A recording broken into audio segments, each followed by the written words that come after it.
Kesehatan adalah modal paling utama dalam hidup ini.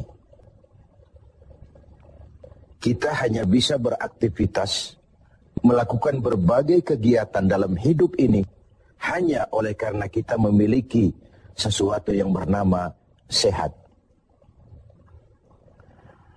Kecenderungan kita adalah baru merasakan pentingnya suatu nikmat kalau dia sudah berkurang atau bahkan hilang sama sekali dari diri kita.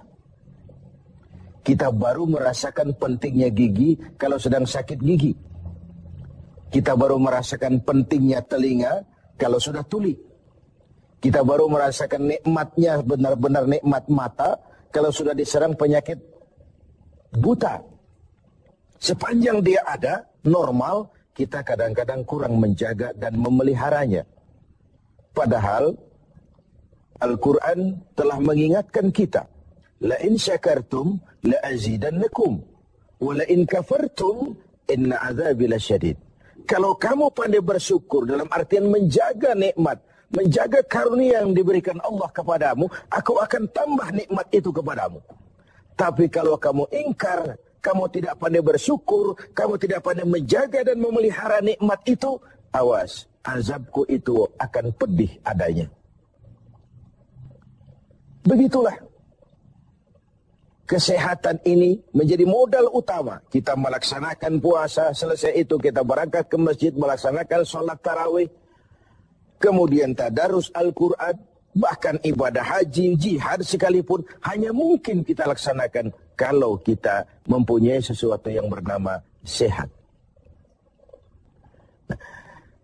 Lawan dari sehat adalah sakit.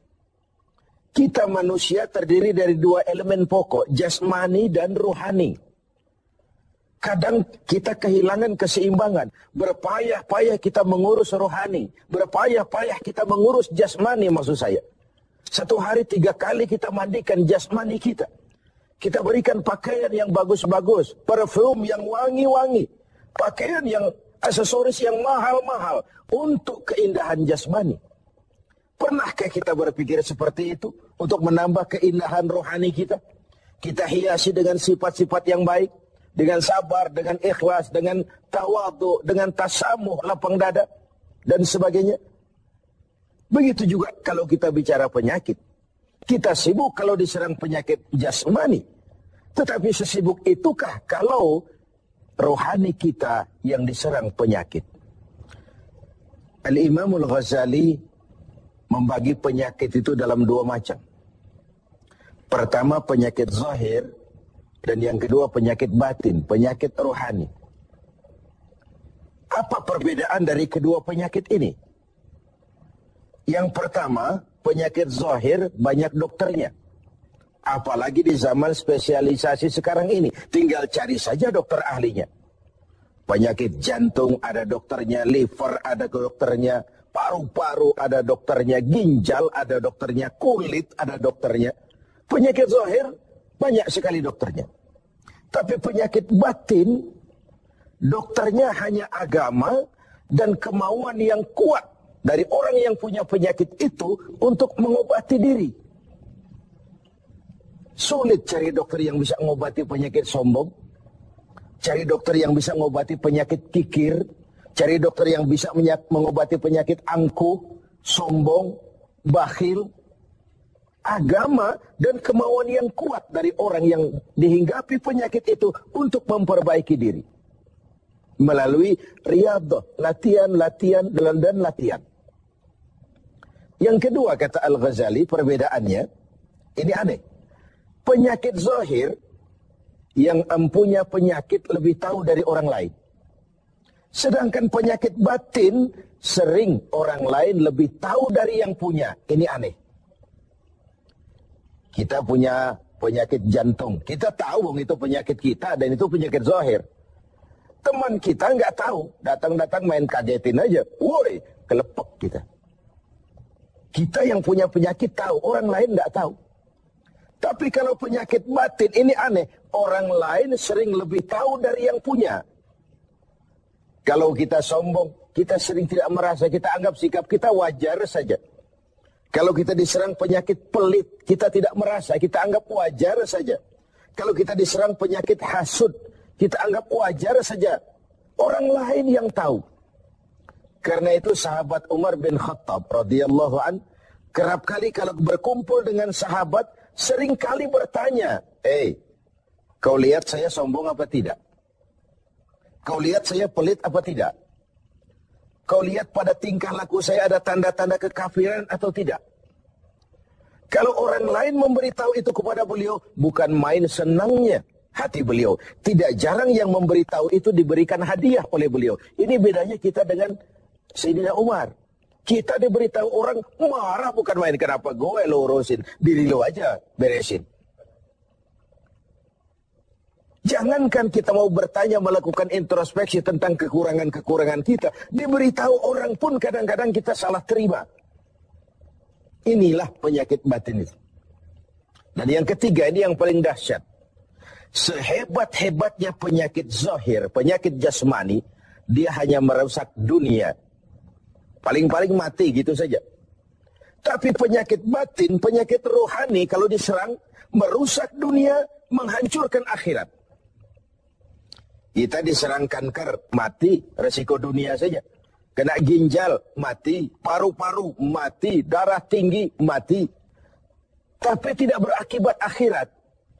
Maksudnya, tidak ada nanti penduduk neraka ditanya, kenapa kamu masuk neraka? Kanker, Pak? Tidak ada. Kenapa kamu masuk neraka? Tumor, Pak? Juga tidak. Yang menyebabkan masuk neraka itu penyakit rohani. Jadi, kata Al-Ghazali, penyakit rohani itu kalau diserangnya kita, rusaklah dunia, hancurlah akhirat. Kita diserang penyakit sombong. Di dunia dikucilkan dari pergaulan, di akhirat jelas juga tempatnya.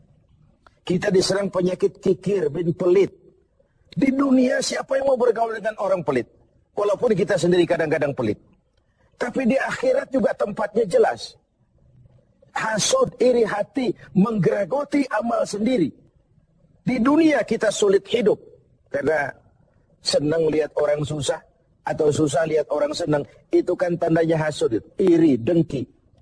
Lihat orang susah, senang. Lihat orang senang, susah. Di dunia saja sudah susah hidup, susah gemuk. Di akhirat jelas juga tempatnya. Karena itu kata Al-Ghazali, heran saya ini. Kalau diserang penyakit zahir, cepat-cepat kita lari ke dokter. Tidak ada uang berutang pinjam pun maulah. Diserang demam, diserang flu, diserang segala macam penyakit zahir. Panik, cepat lari ke dokter. Atau paling tidak puskesmas yang terdekat. Puskesmas tidak berhasil, cari ke rumah sakit umum. Rumah sakit umum masih gagal, cari dokter spesialis. Tidak ada ongkos, jual apa yang bisa dijual. Karena kita tidak kepengen diserang penyakit jasmani. Tapi kalau diserang penyakit rohani, kata Al-Ghazali, kita sering tenang-tenang saja. Padahal diserang penyakit rohani itu celaka dunia, hancur akhirat kita. Sehingga beliau menghimbau, kalau kita begitu bersungguh-sungguh mengobati penyakit jasmani, yang kalau diserang hanya merusak kehidupan dunia, betapa kita tidak akan lebih bersungguh-sungguh mencari obat penangkal penyakit, yang kalau diserangnya kita, rusaklah dunia, hancur jugalah akhirat kelak. Dengan puasa Ramadan, pada satu sisi kesehatan jasmani terjaga karena memberikan kesempatan istirahat kepada organ tubuh yang sudah bekerja seperti mesin 24 jam. Sementara jasmani diberikan kesempatan istirahat dengan makan dan minum yang teratur, rohani dihiasi. Dengan puasa timbul sabarnya, dengan puasa timbul jujurnya, dengan puasa timbul ikhlasnya, dengan puasa timbul sikap rendah hatinya. Dihiasi dengan perhiasan-perhiasan yang menyehatkan rohani kita. Inilah mana ucapan Nabi, sumu tasihu. Berpuasalah kau, niscaya kau akan sehat. Bukan sekedar sehat jasmani, tapi juga sehat rohani. Karena itu kita sering berbangga dengan perhiasan jasmani, dengan berbagai merek yang kita pamerkan kepada teman-teman kita. kita pakai jam tangan Rolex, kita pakai baju Versace, Gianni Versace, kita pakai tas Louis Vuitton, berpayah-payah kita menghiasi jasmani kita. Sementara rohani kita merana, rohani kita sakit, rohani kita kering kerontang.